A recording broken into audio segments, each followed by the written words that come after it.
Hi friends, welcome back to Global Semester, where we're all about becoming better cross-cultural representatives of King Jesus locally and globally. We are currently on a series called The Theological Approach to Understanding Worldview, where stories are fundamental and foundational.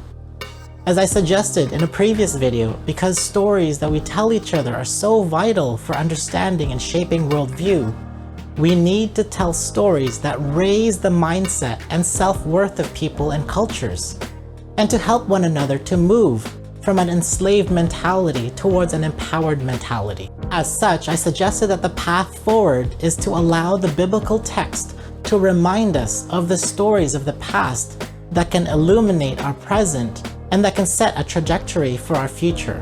When we allow the Bible to speak for itself, no longer suppressing it or silencing it or enslaving it to the imperialistic urges of our systematic theologies and frameworks that we've constructed from our Western worldviews, we can be reminded of who we are, what values we are meant to embody, and what we are meant to do in this world. Our identity, values, and vocation. In that video, I offered 5 suggestions that can facilitate the development of a more robust, biblically rooted, and culture-affirming worldview for followers of King Jesus. One suggestion is to use the Bible Project explainer videos to connect with the overarching narrative and themes.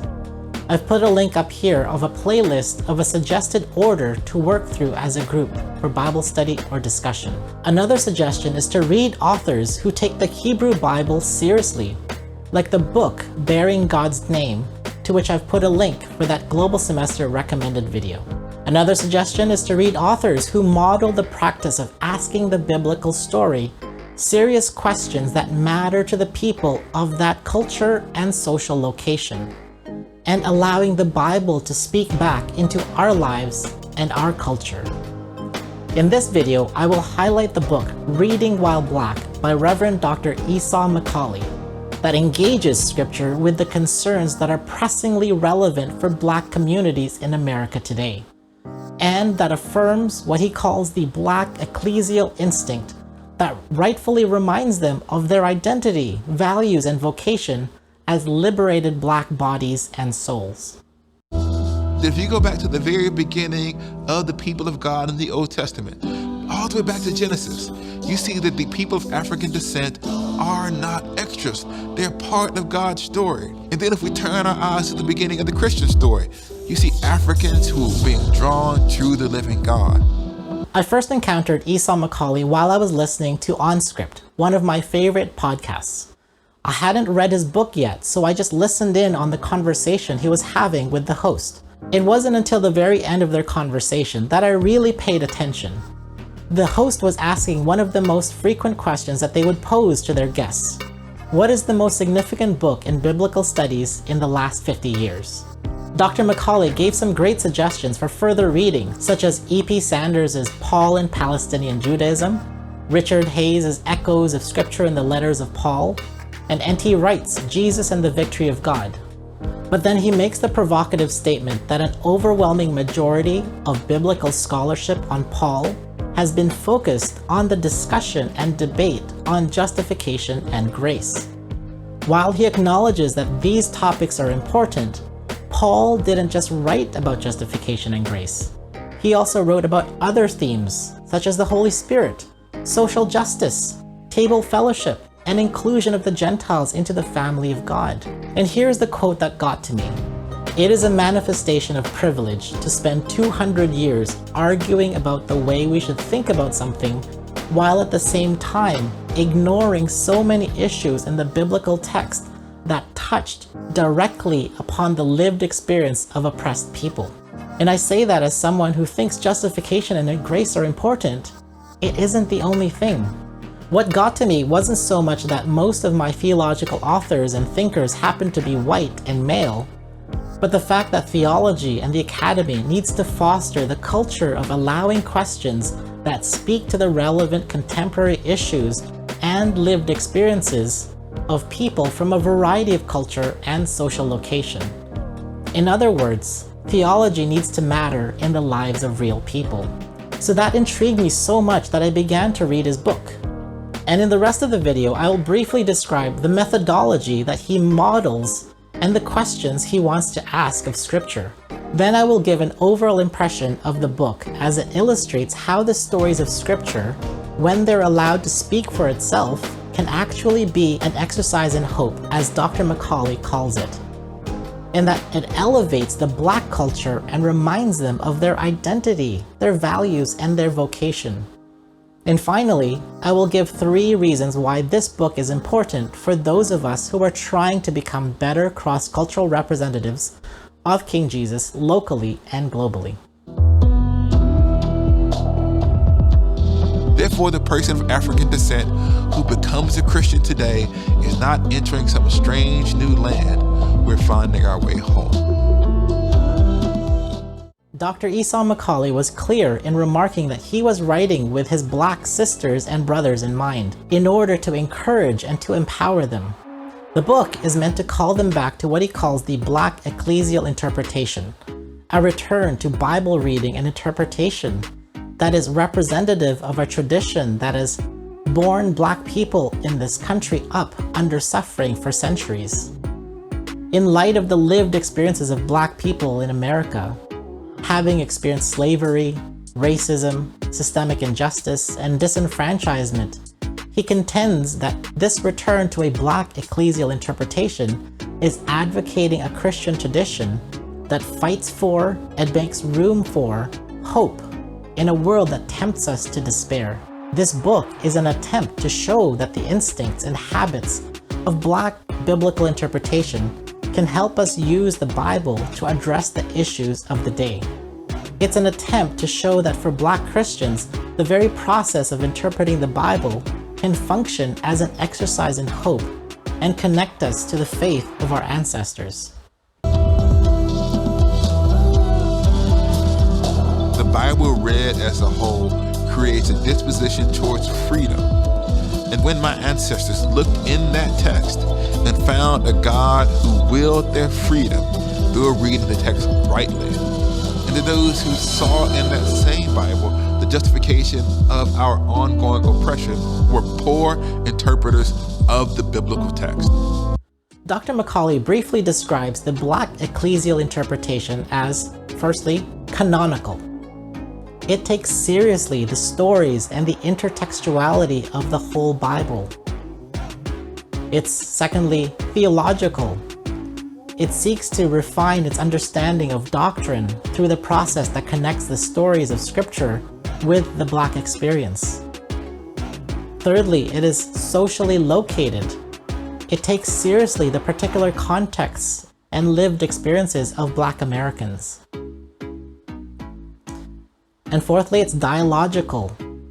While it begins with the concerns of Black Christians, it is willing to listen to the Scriptures as God speaks back to the people and the culture. And finally, it is patient.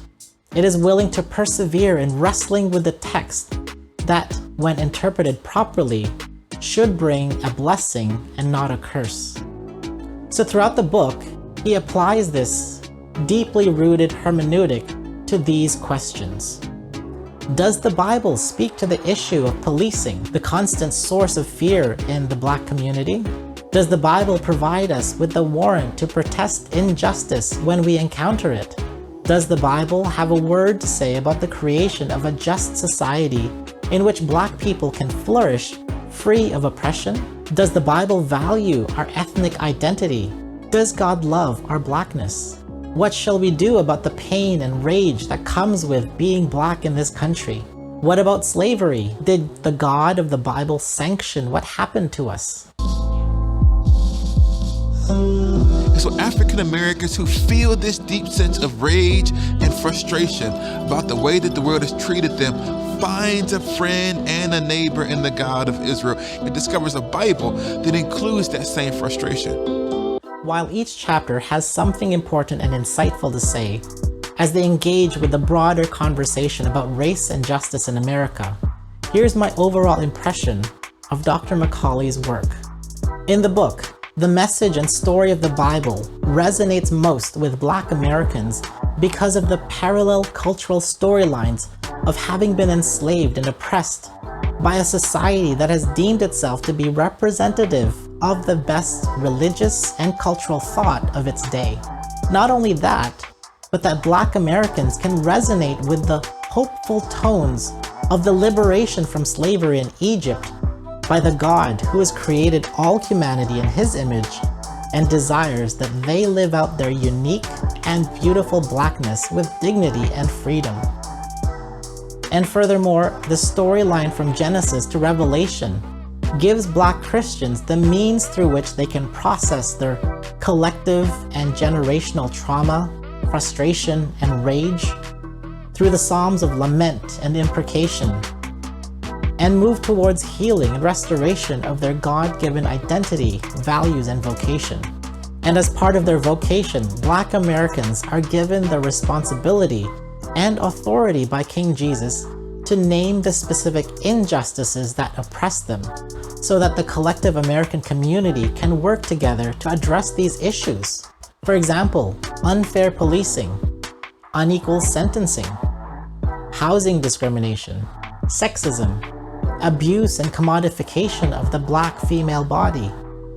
These are some of the injustices that need to be named so that the American Christians might come to realize, as Dr. Macaulay points out, that our government has crafted laws over the course of centuries, not decades, that were designed to disenfranchise Black people. Later, Dr. Macaulay writes, "Beyond naming, there has to be some vision for the righting of wrongs and the restoration of relationship. The call to be peacemakers is the call for the church to enter the messy world of politics and point toward a better way of being human."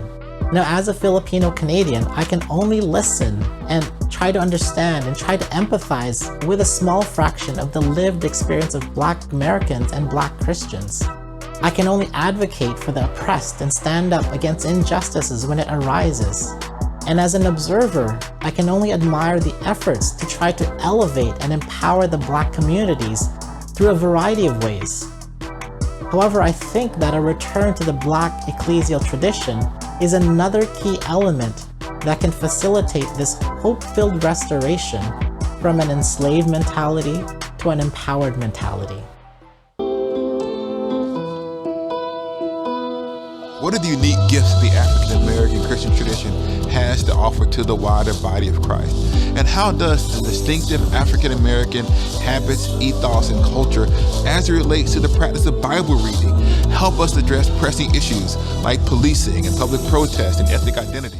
Now, here are 3 reasons why I think this book is important for us who are trying to become better cross-cultural representatives of King Jesus locally and globally. Firstly, it models a good way of doing theology that doesn't boil things down to the creation, fall, redemption, restoration, problem of sin whose solution is the cross. Instead, it asks real questions that matter to people of that culture and social location.